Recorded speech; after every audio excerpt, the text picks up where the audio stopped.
drop.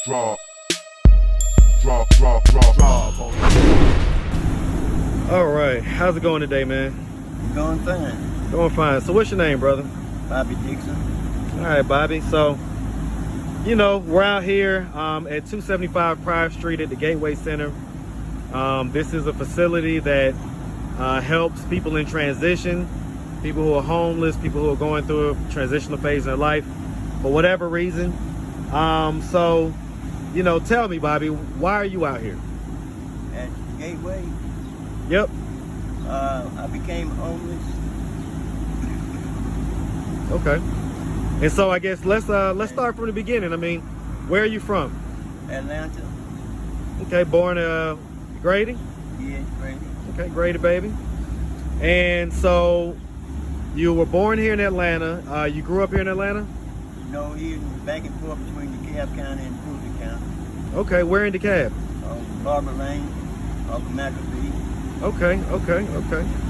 And so here in DeKalb County, and so how was life for you? How was life for you in your 20s, 30s? It was off the chain, real nice. Wild and crazy, but it was nice. Okay, and so what does that mean? I mean, were you married? Did you have a lot of ladies? I had a lot of ladies. Okay. Party 24/7. Party 24/7. Yeah. So you was part of what made Atlanta, Atlanta. Yes. And how old are you now? 67. Okay. And so bottom line is, what got you to the point where you became homeless and you became to be out here? Well, I had taken over the apartment with my sister, and I wasn't on the lease, and she was on Section 8, and she and I had a verbal misunderstanding. So I ended up going to Rainbow Shelter in Covington, Georgia, and I was drinking alcohol. I went into the detoxing DeKalb Crisis Center, and they sent me here to Gateway. Okay. And so, I mean, have you... Recovery program. Okay. And so how long have you been here at Gateway? 3 months. Okay. And you feel like it's going well? It's going real well. Excellent. And so as far as it goes, have you spent a lot of time in and out of jail? Oh no, well, I went to prison for 42 years. You say for 42 years? Yes. Okay, and so tell me about that. What sent you to prison for 42 years? Murder, armed robbery, and auto theft. Wow. Okay, and so you murdered someone? Yes. Okay, and so tell me about that if you don't mind. Well, there was 3 other guys along. We a murder was committed for robbery and auto theft. Okay, and so did you commit the murder, or did someone else that you were with commit the murder? Well, the other person committed the murder. We all were tried for the same thing under the Conspiracy Act. 42 years is a long time, man. I know it. So when did you get out? 2014. Okay, so that's what, 7 years ago? Yes. And so what you been doing ever since you got out, man? Well, I was working until I fell and broke my hip getting off the motor train. Then, Hold on, where was you working at? A public draft house a bunch of Leon and Peachtree.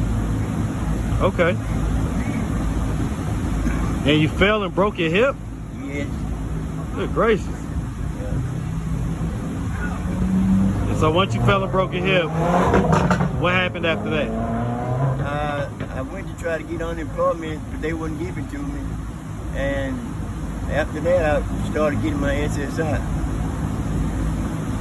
Okay. And so if you don't mind me asking, approximately, you don't have to give the exact amount, but approximately how much is that per month that you're getting?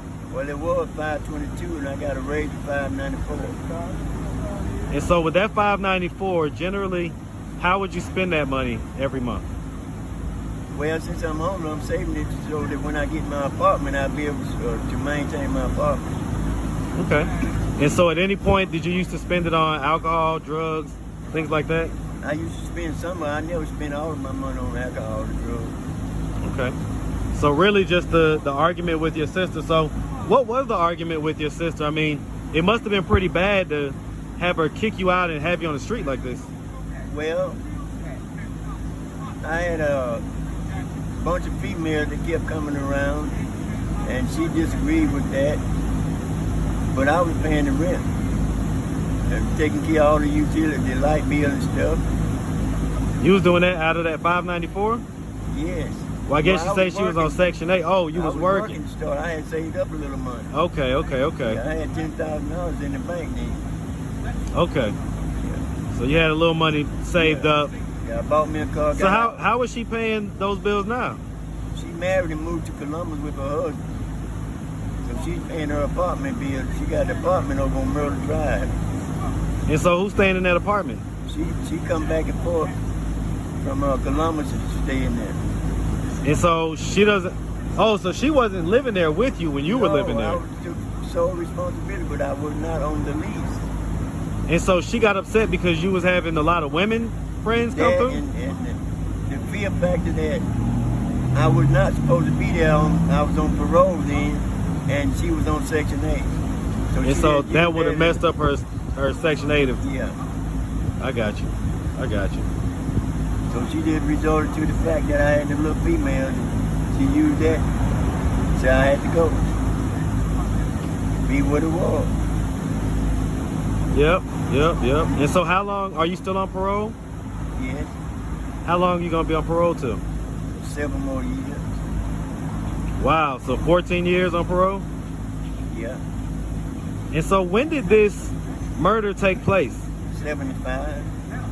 1975. January 15, 1975. And how old were you at the time? 21 and 11 months. So you wasn't even 22 years old? No. So you didn't really have much of a 20s and 30s? Inside prison wall. Wow.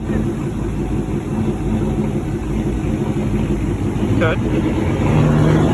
And so at this point, you're just trying to get your life kind of back on track, and so you can live the rest of your life in a good, peaceful place and hold your head up. That's my plan. So if you don't mind me asking, do you ever think about the person who was murdered? Yes. You know, Was this someone that you guys knew? No, it was a white person. It was a white person? It was a white man or woman? Man. And so you guys was just robbing them? Well, they wanted to rob them for the money. Right. And so how did the murder occur? The victim knew the 2 guys that were with us. They were from a little small town, Jackson County. So the 2 guys that you was with knew the victim. Yes, he knew them. They knew him. But you didn't know him? No, my uncle and I didn't know him. We were down there with them 2 guys. And this was in Columbus, you say? Jackson County. Jackson County? Jackson County, Jefferson, Georgia. How much money, if you don't mind me asking, was you guys gonna get? They didn't get the money. Well, I mean, what was the plan? An envelope full of supposed to be money, but they scooped out and they get the money. And just murdered them? They couldn't find the money. They murdered them without getting the money first. Did they shoot him or stab him or? Shot him. And so they charged all you guys with it? Conspiracy. Jesus Christ. Yeah. I tell you, that's a lesson about, you know, watching what kind of company you keep, for sure. Yeah. I mean, they didn't give you they didn't offer no type of deal if you flipped on them or anything like that? Well, they gave 2 brothers, they said that they would go light on them if they played no-low contender. They got them to plead no-low contender because the family used to work for the people, the judges and stuff like that. And they got them to turn against my uncle and I. So your uncle and you ended up doing the bulk of the time? No, just me. One guy that stole the car, whose idea was, he got killed in 78 at Reedville. He got stabbed 27 times. Johnny and my uncle, they did 15 years and got out. I did 42.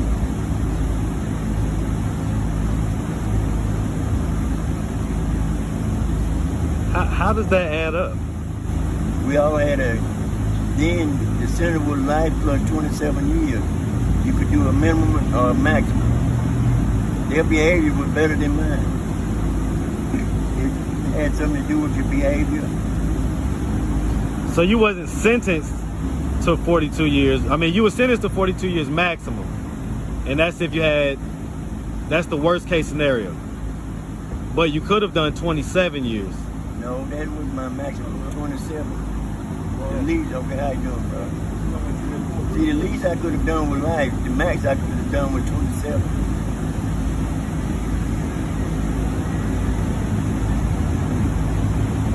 Well, I mean, I guess what people are gonna ask is, how is it that you are the one that didn't do the murder, but ended up serving or getting the harshest sentence? We all had the equal sentence. They just made me serve more. Each one of us had life in 27 years.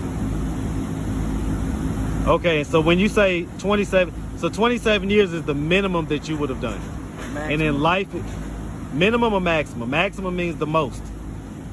The commitment and penitentiary sheet, Uh-huh. the judge that drew it up and signed it said my max would be 27 years. Right. So that was a mistake that they made, or that's the way he wanted it to be. Okay. Cool. I got it. He said years minimum life, years maximum 27 years. Huh. Okay. Okay, man. Well, that's interesting, man. You ever been married? No. You ever want to be married? Well, before I went to the army, So you served in the military. yeah, How old were you when you served in the military? 20.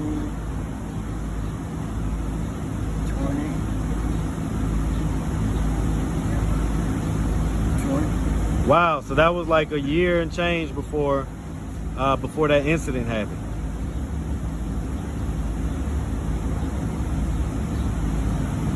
You got any girlfriends now, man? You know, you're such a player. I have one or two. How does that work out here living on the street? I never stayed on the street. Okay, so you basically got a room up here at 275? Yes, I'm in a program, the upward program. Okay. And so how does that work? I mean, do you ever get to spend the night with your girlfriends, or? You can go on fast all through the day. Like if you're not in group, you can leave and go to a hotel, do what you want. Okay. As long as you don't use drugs and alcohol. How much does a local hotel cost? I haven't been to one here, Okay. but I got my true relatives. I can go to their crib and whatnot. Okay. Because I mean, a man's got to get off every now and again, right? Yeah. You know, I mean, we're still men, you know? Oh yeah. Absolutely, man. Yeah. Hey, well, listen, man, I appreciate you for taking the time and talking to me. Okay. And being so candid. I know that we got a little deep there for a second, but I appreciate you, man. You're welcome. All right, nothing but love, black man. All right. All right? All right. All right, man.